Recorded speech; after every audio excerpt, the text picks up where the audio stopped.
Next topic discuss करेंगे north America के बारे में। हम लोग टॉपिक पढ़ रहे हैं कौन सा, कॉन्टिनेंट वाला है ना, कॉन्टिनेंट हम लोग पढ़ रहे हैं। और कॉन्टिनेंट के अंदर हम लोगों ने 3 कॉन्टिनेंट के बारे में डिस्कस किया था। टॉपिक था हमारा कॉन्टिनेंट, जिसके अंदर हम लोग एशिया जान चुके हैं, यूरोप जान चुके हैं और अफ्रीका जान चुके हैं। अगला हमारा जो कॉन्टिनेंट है वो होगा नॉर्थ अमेरिका के बारे में। तो चलिए स्टार्ट करते हैं। नॉर्थ अमेरिका के बारे में जानते हैं क्या लिखा हुआ है। देखो लिखा हुआ it is the third largest continent of the world. 7 continent हमारे पास है, सात कॉन्टिनेंट में से तीसरे नंबर पे आता है ये साइज के मामले में। पहला एशिया, दूसरा कौन था बताओ जल्दी? अफ्रीका था। तीसरा हमारा है नॉर्थ अमेरिका। तो ये थर्ड लार्जेस्ट कॉन्टिनेंट है पूरी दुनिया का। आगे, it is linked to South America by a narrow strip of land called the isthmus of Panama.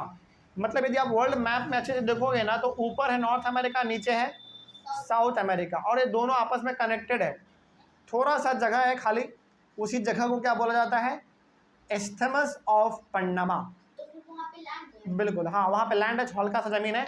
मतलब नॉर्थ अमेरिका और साउथ अमेरिका दोनों आपस में कनेक्टेड है। बहुत ही पतला रास्ता से कनेक्टेड है, बहुत ही छोटा सा रास्ता है। उसी रास्ते को, इसी छोटे से रास्ते को हम लोग कह देते हैं इस्थमस ऑफ पन्नामा। मतलब दोनों कॉन्टिनेंट आपस में क्या है? कनेक्टेड है, ठीक है ना, जुड़ा हुआ है। बहुत ही पतला रास्ता है, उससे जुड़ा हुआ है। आगे, it lies in the northern and western hemisphere. World map में ये नॉर्थ में भी पड़ता है और वेस्ट में भी पड़ता है। मतलब नॉर्थ वेस्ट में ये पड़ता है यदि आप वर्ल्ड मैप में इसको इस तरीके से देखेंगे तो। It is surrounded bye Arctic, Pacific and Atlantic ocean. ये जो है आपका नॉर्थ अमेरिका आर्टिक, पैसिफिक और अटलांटिक ओशन, 3 ओशन से ये घिरा हुआ है, ठीक है। तो आर्टिक, पैसिफिक और अटलांटिक ओशन से ये नॉर्थ अमेरिका आपका घिरा हुआ है। ये सब आपको ध्यान रखना पड़ेगा क्योंकि ये सब पॉइंट है ना जो कि आपको याद रखना पड़ेगा और एग्जाम में आएगा तो लिखना पड़ेगा, ठीक है। अगला है साउथ अमेरिका। चलिए थोड़ा इसके बारे में भी देख लेते हैं क्या लिखा हुआ है। It lies mostly in the southern hemisphere. Southern hemisphere का मतलब हो गया वर्ल्ड मैप में यदि आप उसको अच्छे से देखेंगे तो बिल्कुल नीचे पड़ता है, साउथ में पड़ता है। तो साउथ अमेरिका का नाम सही मालूम चल रहा है कहाँ पड़ता होगा? साउथ अमेरिका कहाँ पड़ता होगा? साउथ में पड़ता होगा, साउदर्न हेमिस्फीयर में पड़ता है, ठीक है। आगे, तो फिर जो इक्वेटर के नीचे वो साउदर्न होगा? हाँ बिल्कुल कह सकते हैं आप। इक्वेटर के जो नीचे है वो गया साउदर्न और जो इक्वेटर के ऊपर है वो गया आपका नॉर्दर्न, ठीक है। आगे, it is surrounded by Pacific Ocean in the west and Atlantic Ocean in the east. मतलब यदि आप साउथ अमेरिका को अच्छे से देखेंगे तो साउथ अमेरिका के वेस्ट में पैसिफिक ओशन है, वेस्ट में पैसिफिक ओशन और ईस्ट में अटलांटिक ओशन है, ठीक है। आगे, the world's longest mountain the Andes runs through it from north to south. सोचो, मतलब दुनिया का सबसे लंबा पहाड़ यदि कहीं पर है, लंबा पहाड़ हम बोल रहे हैं, यदि कहीं पर है तो वो साउथ अमेरिका में ही है और उस पहाड़ का नाम है एंडस, द एंडस बताएंगे। तो दुनिया का सबसे लंबा वाला आपका जो है पहाड़ वो साउथ अमेरिका में ही पड़ता है, उस पहाड़ का नाम है द एंडस।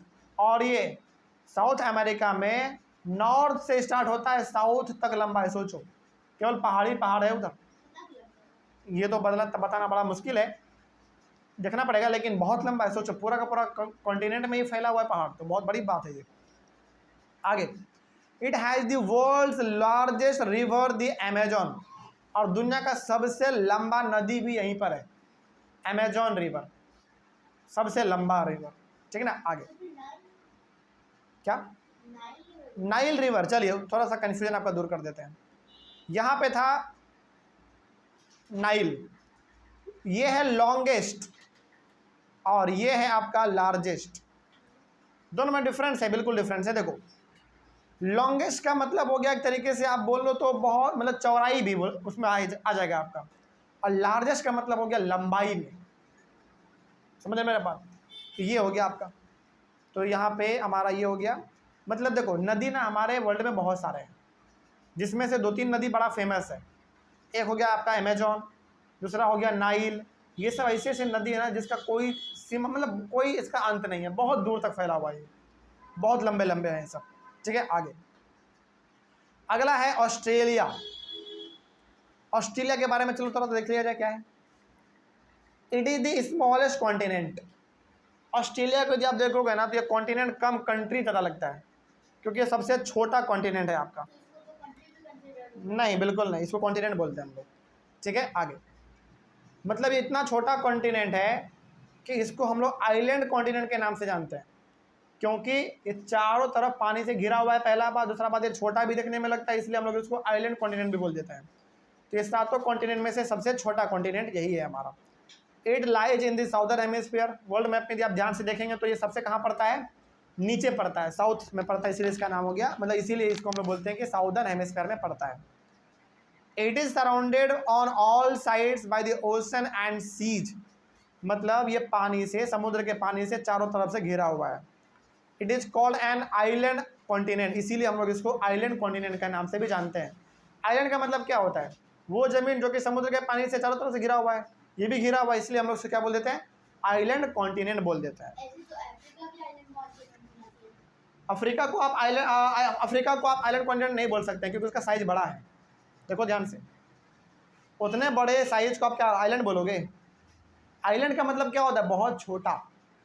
और ऑस्ट्रेलिया को बिल्कुल आप बोल सकते हैं, क्योंकि उतना बड़ा भी नहीं है। सर श्रीलंका को हाँ, श्रीलंका नहीं, श्रीलंका कंट्री है, आइलैंड नहीं है वो।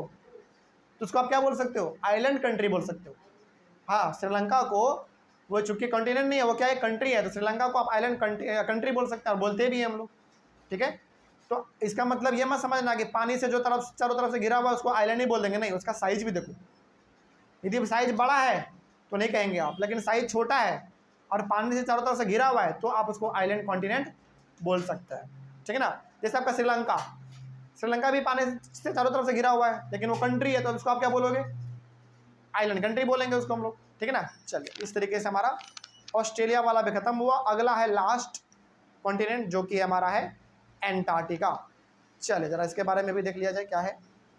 एक मिनट, हाँ, एंटार्क्टिका है अगला हमारा। It lies completely in the southern hemisphere. ये तो पूरी तरीके से साउदर्न हेमिस्फीयर में ही पड़ता है, पूरी तरीके से, क्योंकि वो वर्ल्ड मैप में सबसे नीचे जो आपको वाइट पोर्शन दिखता है ना, वो आपका एंटार्क्टिका है। ठीक है, और वो वाइट किस वजह से पता है, क्योंकि वहाँ पे बर्फ बहुत ज़्यादा पड़ता है। The South Pole lies almost at the centre of this continent. मतलब नॉर्थ पोल, साउथ पोल, अब जो जानते हैं ना, साउथ पोल पूरा का पूरा कहाँ पड़ता है, एंटार्क्टिका में ही पड़ता है। और हमने आपको बताया था नॉर्थ पोल और साउथ पोल में सबसे ज़्यादा क्या पड़ता है, ठंडा, बहुत ठंडा रहता है वहाँ पे।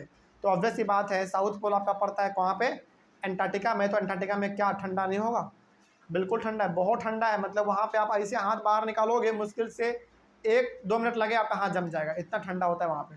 तो वहाँ पे बड़ा मुश्किल से रहना पड़ता है। लोग वहाँ पे रहते हैं, लोग बोलते हैं कि वहाँ पे लोग नहीं रहते हैं वहाँ पे लोग, लेकिन वहाँ पे बहुत कम लोग रहते हैं। जो लोग वहाँ पे रहते हैं वो रिसर्च के पर्पज़ से रहते हैं। रिसर्च का पर्पज़ का मतलब हो गया खोजबीन करते रहना कि यहाँ पे क्या है क्या नहीं है, इस प्रकार का।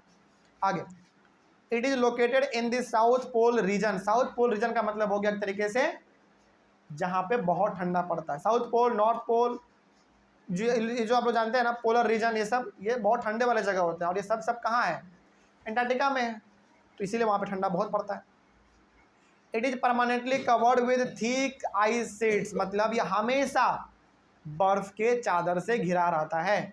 बर्फ के चादर से घिरा रहने का मतलब है यहाँ पे हमेशा आपको बर्फ का बड़ा बड़ा चट्टान देखने को मिल जाएगा। ठीक है ना, आगे, there are no permanent human settlement. यहाँ पे आदमी का कोई परमानेंट घर नहीं है।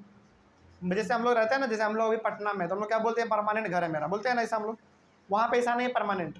क्यों परमानेंट नहीं है, क्योंकि कई बार वहाँ पे बर्फ़ इतना पड़ जाता है कि पूरा का पूरा घर ही ढक जाता है। इसीलिए आदमी वहाँ पे अपना एक जगह पे रहता ही नहीं है, क्योंकि आप एक जगह पर रहोगे, बर्फ़ आपको ढक देगा। और वहाँ पे बर्फ़ का लैंडस्लाइड होना, मतलब कि बर्फ़ का पिघलना बड़ा आम बात है। मान लीजिए कि आप घर में रह रहे हैं और आपके ऊपर ही बर्फ़ का बड़ा पहाड़ गिर गया, तो कैसे बचोगे आप, ग्लेशियर पिघल जाता है वहाँ पे, कई बार ऐसा होता है। समझ रहे बात को। इसीलिए वहाँ पे आदमी का परमानेंट घर नहीं है, वहाँ पे वो चेंज करते रहते हैं अपना घर। और पहला बात तो वहाँ पे आदमी शौक से जाता नहीं है, जो भी जाते हैं वहाँ पे रिसर्च के पर्पज से जाते हैं, कुछ खोजबीन करने के लिए।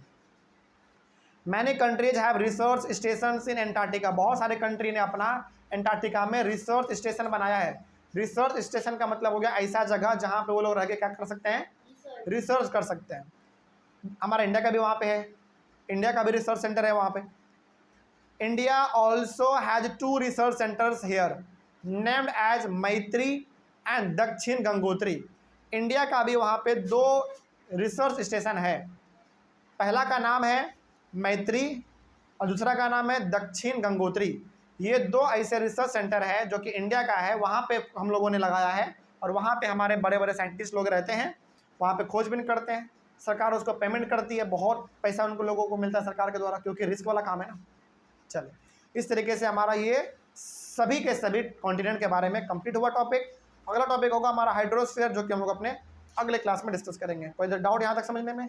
चलिए, मिलते हैं हम लोग अपने अगले क्लास में। Thank you very much.